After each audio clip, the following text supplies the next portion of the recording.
SSC के खिलाफ प्रदर्शन कर रहे छात्रों पर एक बार फिर से दिल्ली पुलिस का प्यार देखने को मिला है। नमस्कार, आप देख रहे हैं दीप चकाचक और मैं हूं आपके साथ दीपाली बिष्ट। दरअसल बीते 24 अगस्त को दिल्ली पुलिस ने रामलीला मैदान में इकट्ठे हुए छात्रों पर, जो कि एसएससी के खिलाफ प्रोटेस्ट कर रहे थे, उन पर लाठीचार्ज करना शुरू कर दिया। पूरा मामला ये है कि 24 अगस्त की सुबह से ही ये छात्र दिल्ली के रामलीला मैदान में इकट्ठा होना शुरू हो गए थे। मुद्दा ये था कि एसएससी के एग्जाम में हो रही गड़बड़ियों के चलते इन छात्रों ने प्रोटेस्ट करना शुरू कर दिया, क्योंकि अभी आगे आने वाले समय में एसएससी सीजीएल के एग्जाम्स होने वाले हैं, तो उनमें कोई गड़बड़ी ना हो, इसके चलते इन छात्रों ने प्रोटेस्ट किया था। यहाँ सिर्फ छात्र ही नहीं बल्कि कई शिक्षक भी मौजूद थे। इस प्रोटेस्ट के दौरान किसी को भी कोई भी हानि नहीं पहुंचाई गई थी। ये प्रोटेस्ट बिल्कुल पीसफुल तरीके से कंडक्ट किया गया था। इसके बाद प्रशासन की ओर से ये कहना है कि रामलीला मैदान में प्रदर्शन करने के लिए केवल 5 बजे तक की ही, यानी कि शाम के 5 बजे की ही अनुमति दी गई थी। लेकिन उसके बाद भी जब छात्र वहां से हटने के लिए तैयार नहीं हुए तो पुलिस ने उनसे झड़प करनी शुरू कर दी। इसके बाद पुलिस ने उन्हें हटाने की कोशिश भी की, जिस बीच इस झड़प में कई छात्रों को चोट भी आई और कई घायल भी हो गए। जिसके बाद पुलिस ने कई शिक्षकों को और तकरीबन 40 लोगों को हिरासत में ले लिया। तो ये तो था 24 अगस्त का पूरा मामला, लेकिन ये मुद्दा आखिर है क्या?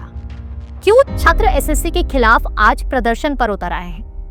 क्यों छात्र एसएससी से डिमांड कर रहे हैं और ये डिमांड्स आखिर हैं क्या? ये जान लेना भी बेहद जरूरी है। तो आपको इसके लिए एक बार इसकी क्रोनोलॉजी समझनी पड़ेगी। एसएससी यानी स्टाफ सिलेक्शन कमीशन, ये एक सेंट्रल गवर्नमेंट बॉडी है जो मिनिस्ट्रीज के लिए यानी ग्रुप बी और ग्रुप सी की पोस्ट के लिए एग्जाम कंडक्ट कराती है। अब आखिरकार छात्र इसके खिलाफ प्रदर्शन कर क्यों रहे हैं? दरअसल बीते 24 जुलाई से 1 अगस्त तक स्टाफ सिलेक्शन कमीशन के पोस्ट फेज 13 के एग्जाम्स कंडक्ट कराए जाने थे। लेकिन इस एग्जाम्स के लिए रजिस्ट्रेशन तो हुए, फॉर्म्स भी निकले, छात्रों ने फॉर्म्स भरे भी, तैयारी भी पूरी तरीके से की गई। लेकिन आखिर ऐसा क्या हुआ कि एंड मौके पे आके एसएससी ने इस एग्जाम्स को कैंसिल करवा दिया और इसका कोई भी नोटिस छात्रों तक नहीं गया। जिसके बाद एग्जाम वाले दिन छात्र अपने एग्जाम सेंटर पर पहुंच जाते हैं, लेकिन उनके पास कोई भी प्रायर नोटिस नहीं होता है। अब इतनी दूर से आए छात्र जब अपने एग्जाम सेंटर पर पहुंचते हैं और उन्हें पता चलता है कि एग्जाम तो आज होना ही नहीं है, तो फिर उनका गुस्सा भड़के क्यों नहीं। इसी के चलते 31 जुलाई और 1 अगस्त को स्टाफ सिलेक्शन कमीशन के खिलाफ छात्रों ने प्रोटेस्ट निकाला, जिसमें उनका साथ कई शिक्षकों ने भी दिया। ये प्रोटेस्ट बीते महीने दिल्ली के जंतर मंतर पर किया गया था, जहां पे छात्रों ने अपनी कई डिमांड्स रखी थी।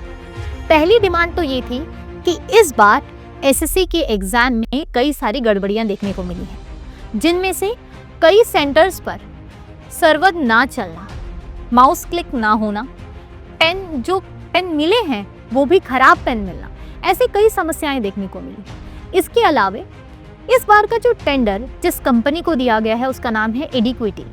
इससे पहले एसएससी अपना टेंडर टीसीएस को दिया करती थी, लेकिन इस बार ये टेंडर टीसीएस से लेकर के एडिक्विटी को दिया गया है। इसके पीछे एसएससी ये कारण देती है कि एडिक्विटी ने कहा कि वे इस एग्जाम को और भी कम बजट में करा कर देंगे। लेकिन हमारा सवाल ये है कि कम बजट के नाम पर खराब एग्जाम कंडक्ट करवाना, क्या ये सही बात है? यही बात छात्रों की आज डिमांड बन चुकी है। छात्र चाहते हैं कि ये टेंडर एडिक्विटी के हाथों से लेकर वापस से टीसीएस को दिया जाए और ये सारी गड़बड़ियां, जैसे कि सर्वर ना चलना या माउस क्लिक ना होना या स्टेनो के जिसमें मैथ्स आती ही नहीं है उस एग्जाम में रीजनिंग के क्वेश्चंस में मैथ्स डाल देना, आउट ऑफ सिलेबस क्वेश्चंस देना, ये सारी परेशानियां भी दूर की जाए। और छात्रों की केवल इतनी सी डिमांड है, जिसको लेकर कभी वे जंतर मंतर पे तो कभी रामलीला मैदान में प्रोटेस्ट करते नजर आते हैं। बीते 24 अगस्त को भी छात्रों ने इसी चीज को लेकर के प्रोटेस्ट किया, क्योंकि अभी आगे आने वाले समय में एसएससी सीजीएल के एग्जाम होने वाले हैं और इस एग्जाम में लाखों बच्चे बैठते हैं और कई महीनों की, कई सालों की कड़ी तैयारी करके बैठते हैं। अगर उन्होंने इतना समय अपना लगाया है तो ये लाजमी सी बात है कि उनका समय, उनकी ऊर्जा और उनकी मेहनत बिल्कुल भी बेकार नहीं जानी चाहिए। तो ये तो था पूरा मामला, लेकिन अब भी एक बड़ा सवाल बना हुआ है, क्या प्रशासन छात्रों की बातों को गंभीरता से ले रहा है या फिर आगे आने वाले समय में प्रशासन ऐसा कोई स्टेप लेता है जिससे इन सारी चीज़ों में सुधार किया जाएगा? क्या स्टाफ सिलेक्शन कमीशन अपनी गलतियों को एक्सेप्ट करके आगे आने वाले एग्जाम्स जैसे कि सीजीएल में इन सारी गलतियों को दोहराने से बच पाएगा? और आखिर कब एजुकेशन सिस्टम के फेलियर को सुधारा जाएगा? फिर चाहे वो बात एसएससी के खराब पेपर देने की हो या फिर बिहार के पेपर लीक की हो, ये सवाल अब भी बरकरार है। आपकी इस मुद्दे पर क्या राय है? हमें कमेंट सेक्शन में ज़रूर बताएं। तब तक के लिए देखते रहिए दी चकाचक।